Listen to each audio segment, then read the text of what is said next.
কেউ করবে না। ফাইনাল আউয়ালা লাম ইয়াদা লিল আখিরি মাকালান। এই যে আউয়ালে যারা প্রথমে আসছিল সাহাবায়ে কেরাম, তারা এমন এক জেনারেশন ছিলেন, তাদের দ্বীনের ব্যাপারে এত হেরস ছিল, দ্বীনের ব্যাপারে এত মহাব্বত ছিল যে তারা পরবর্তী পর্যায়ে আসা লোকদের জন্য একটা আমলও বাকি রাখে না, যে ওরা আবিষ্কার করবে আর ওনারা এটা খবর রাখবেন না, আর আছে ওনারা আমল করবেন না, প্রশ্নই আসে না। এবার চিন্তা করেন যে আমাদের সমাজে কোন কোন আমল আছে যে আমল সাহাবীরা করেন না, কিন্তু আমাদের সমাজে আবিষ্কার হয়ে গেছে। কতগুলো আমল আছে চিন্তা করেন। কেন বিদআত এভাবে সৃষ্টি হয়েছে? এক নম্বরে হলো যে অনেক বড় বড় আলেম অনেক সময় চুপ থেকেছেন ফিতনার ভয়ে, বলতে গেলে অসুবিধা আছে। এত বড় মসজিদের খতিব, তিনি এটা বলতে গেলে একটু ফিতনা হয়ে যাবে, আর চেয়ারম্যান সেক্রেটারি বলে খামা গেলে বলতে গেছেন কেন, ওনার চাকরিটা নট হয়ে যাবে। এই কারণে অনেক আলেম খারাপ জানা সত্ত্বেও এটা ব্যাপারে মুখ খোলেন নাই, আর তখন এটা সমাজের মধ্যে চালু হয়ে গেছে। এত বড় আলেম তো মানা করেন নাই। আমি জানি অনেক বেদাত আমাদের দেশে হয়, অনেক বড় বড় আলেমরা আছেন, ওনারা জীবনে এটা করেন না, করাটা ঠিকও মনে করেন না, কিন্তু ওনারা ওপেনলি জীবনে বলেন না। বহু আলেম আছেন বলেন না, বলতে গেলে ফিতনা হবে, বলতে গেলে অসুবিধা হবে, বলতে গেলে উনি বিতর্কিত হয়ে যাবেন, উনি সবার কাছে প্রিয় থাকবেন। এই দুর্বলতা অনেক আলেমের ভিতরে ঢুকেছিল আগের জমানায়, যে কারণে বেদাত খুব প্রসারিত হয়ে গেছে তাদের কাছ থেকে বাধাটা না আসার কারণে। কয়েকজন বড় আলেমকে দেখছেন বাইতুল মুকাররমের খতিব সাহেব কয়েকদিন ওনার বাইতে মিলাদ শরীফ কয়েছেন নাকি? এরকম ভাবে দেখবেন যে কোন দিন কোন আলেম এই সমস্ত অনেক বিদআত করেন জীবনেও, কিন্তু ওইগুলা বেশি একটা বলেন নাই। দুই নম্বর হলো অনেক সরকারগুলো ক্ষমতাসীনরা আমির ওমারারা এই বিদআতকে উৎসাহিত করেছে। এবং মিলাদের উৎপত্তি সম্পর্কে আপনারা জানেন, মৌসেলের হাকিম, তার নামটা কি জানি ভুলে গেলাম,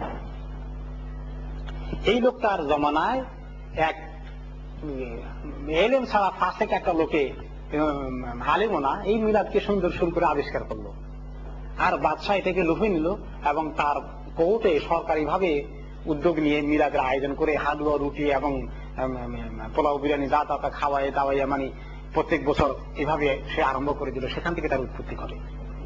এই বাদশাহদের অনেক কন্ট্রিবিউশন আছে। ওই ইরাকের সাদ্দাম হোসেন আব্দুল কাদের জিলানী রহমতুল্লাহ আলাইহির মাজারের মধ্যে যে গিলাফ লটকাইছে, সেই গিলাফ কেটে কেটে বিভিন্ন দেশের শাসকদেরকে উপহার দিয়েছে। আমাদের বাইতুল মুকাররমে গিলাফের এক টুকরা বহুদিন লটকানো ছিল, আপনারা দেখছেন নাকি?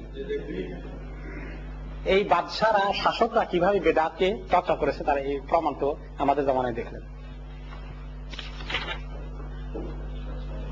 তারপরে হলো বেদাত প্রসারিত হওয়ার আরেকটি কারণ হলো আল জাহলু বিসুন্নাহ, সুন্নত সম্পর্কে ধারণা নাই, অজ্ঞতা। সুন্নত সম্পর্কে অজ্ঞতা দুই প্রকার। একটা হলো যে হাদিস পড়েছে ঠিকই, হাদিস কোনটা সহিহ কোনটা যঈফ বোঝার কোনো জ্ঞান নাই, এটাকে তাহকিক করেন। হাদিস আছে তো বিসমিল্লাহ চালাও, কিন্তু হাদিস নামে যে মিথ্যা হাদিস আছে, মওযু হাদিস আছে, বানোয়াট হাদিস আছে, দুরভিসন্ধিকারীরা ষড়যন্ত্র করে ইসলামের বিরুদ্ধে মিথ্যা হাদিস বানিয়ে ঢুকিয়ে দিয়েছে, সেটাকে চেক করার কোন খবর নাই, জ্ঞান নাই। তারা ওই যে কোনো হাদিস পেয়েই আমল করা শুরু করে দিল। এটাও বেদাত ঢোকার আরেকটি কারণ হয়েছে।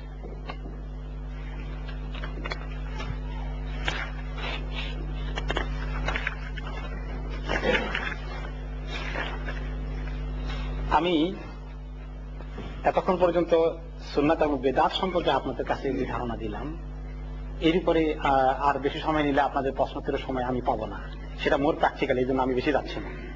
ইবনে মাসউদ রাদিয়াল্লাহু তাআলা আনহুর একটা কথা দিয়ে শেষ করি আমার এই তাত্ত্বিক কথাটা। তিনি বললেন যে মান ওয়াক্তারা সাহিবাল বিদআহ ফাকাদ হাদামাদ দ্বীন। যে ব্যক্তি কোন বিদআতকারীকে সম্মান করে, সম্মান দেখায়, সে দ্বীনের মূলের মধ্যে কুড়াল দিয়ে আঘাত করে। আপনি যদি বেদাত করেন না, কিন্তু বেদাতকারীকে সম্মান দেন, যে হুজুর কেমন আছেন, মাশাআল্লাহ, একেবারে তাজিম দেখানো শুরু করে দেন, তাহলে আপনি দ্বীনের মূলে কুঠারাঘাত করলেন। আরেকটি হাদিস যোগ করে না করে পারতেছি না, কিয়ামতের দিন রাসূলুল্লাহ সাল্লাল্লাহু আলাইহি ওয়াসাল্লাম যখন আমাদেরকে হাউজে কাউসারের পানি পান করাবেন, তখন সেখানে ওনার হাতে পানির পথ থাকবে, ওনার পথ থেকে আমরা নিজেরা খাবো, আমাদের নিজের হাতে নেওয়ার কোনো অধিকার থাকবে না। প্রত্যেক নবী তার উম্মতকে নিজের হাতে পানি খাওয়াবে। পিপাসা করলে তখন ফেটে যাবে, তখন উম্মত জোর দিবে পানি খাওয়ার জন্য, কোথায় পানি নেই। ওই সময় তখন অনেক উম্মত যাবে পানি খেতে রাসূল সাল্লাল্লাহু আলাইহি ওয়াসাল্লামের হাতে, বুক নিয়ে পিঠে ভাগাবে, ভাগো এখান থেকে।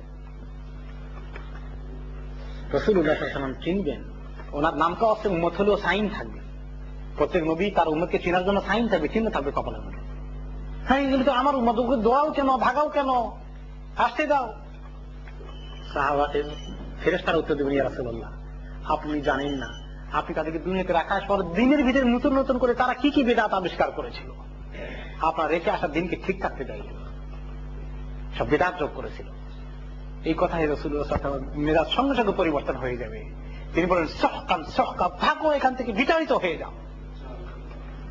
এত বড় দুর্ভাগ্যের অধিকারী হবে। আরেকটি তাত্ত্বিক কথা, আমি সময় এত তাড়াতাড়ি শেষ হয়ে যাবে খেয়াল করতে পারিনি, সেটা হলো বেদাত কমপক্ষে অনেক প্রকার ওলামা কেরাম ভাগ করেছেন। আমি মুদ্রা কথা আপনাদেরকে দুই ভাগে ভাগ করি। একটা হলো বেদাত শিরকিয়া কুফরিয়া, আর একটা বেদাত মানে ফিসকিয়া। বেদাত মানে ফিসক হয়, ফুজুর হয়, আর একটা বেদাত হলো শিরক এবং কুফর হয়ে যায়। আকীদা সংক্রান্ত বিষয়ে যখন বেদাত ঢুকে তখন সেটা শিরক এবং কুফর হয়ে যায়, এবং সেই বেদাতকারী মুশরিক হয়ে যায়, কাফের হয়ে যায়। আর আমলের মধ্যে, ইবাদতের মধ্যে যখন কিছু অ্যাড করে তখন সেই বেদাত নট নেসেসারি তাকে কাফের এবং মুশরিক বানিয়ে ফেলে না। এটা কিছু আমলি বেদাত আছে যেটা ইতিকাদি আকীদার ক্ষেত্রে। আবার কিছু বেদাত আছে মেজর, কিছু যেগুলা কুল্লু বিদআতিন দালালা, একেবারে ক্লিয়ার। আর কিছু বেদাত আছে মাইনর। মেজর বেদাতের মধ্যে এক্সাম্পল শিরক কুফরি বেদাতের মধ্যে কবরের মধ্যে গিয়ে সাজদা করা, আপনি দেখেছেন? আমি নিজে দেখেছি বহু জায়গায়। তারপরে আকীদার মধ্যে শিরক ঢুকানো, রাসূলুল্লাহ সাল্লাল্লাহু আলাইহি ওয়াসাল্লামকে এমন সিফাত দিয়ে দেওয়া যে সিফাত আল্লাহ তাআলার জন্য নির্দিষ্ট, তিনি আলিমুল গায়ব হাজির নাজির, এটা আল্লাহ তাআলার জন্য এক, এটা রাসূলুল্লাহ সাল্লাল্লাহু আলাইহি ওয়াসাল্লামের দিকে এই সিফাতকে দিয়ে দেওয়া, এটা আকীদার মধ্যে শিরক হয়ে যায়। এই বিদআতকারী মুশরিক হয়ে যায় এবং কাফের হয়ে যায়। আর যে শিরক করে ফাকাদ হাবিতা আমালু, তার সমস্ত আমল বরবাদ হয়ে যায়। শুধু শিরকের আমলটা নষ্ট হয় নাই, তার নামাজ নষ্ট হয়ে গেছে, তার রোজা নষ্ট হয়ে গেছে, তার হজ নষ্ট হয়ে গেছে, ওয়া ইনসামা ওয়া সাল্লাহ, যা কিছু করেছে সমস্ত একটা আল্লাহর কাছে কবুল হয়নি। কারণ মুশরিকের কোনো আমল কবুল হবে না আল্লাহ তাআলার কাছে, যতক্ষণ মধ্যে তওবা না করছে। আর মাইনর বিদআত, সেগুলো কিছুদিন ইগনোর করা যায়, মানুষকে শিক্ষা দীক্ষা করা থেকে আস্তে আস্তে সময় নিয়ে, যেমন নামাজে পরে পাঞ্জেখানা দোয়া করা 5 ওয়াক্ত, যেটা রাসূলুল্লাহ সাল্লাল্লাহু আলাইহি ওয়াসাল্লাম রেগুলার করেনি, নিজে একা একা করেছেন। সবাইকে নিয়ে করা যে রেওয়াজ কায়েম হয়ে গেছে, এই গালিব হয়ে গেছে, এটা এক প্রকারের বিদআত, কিন্তু এটা কারণে মানুষ শিরক করে। এটা হলো মাইনর বিদআত, বিদআত সুগরা, বিদআত কুবরা নয়। এগুলো কিছুদিন সময় নেওয়া যায়, মানুষকে সংশোধন করার জন্য সুযোগ দেওয়া যায়।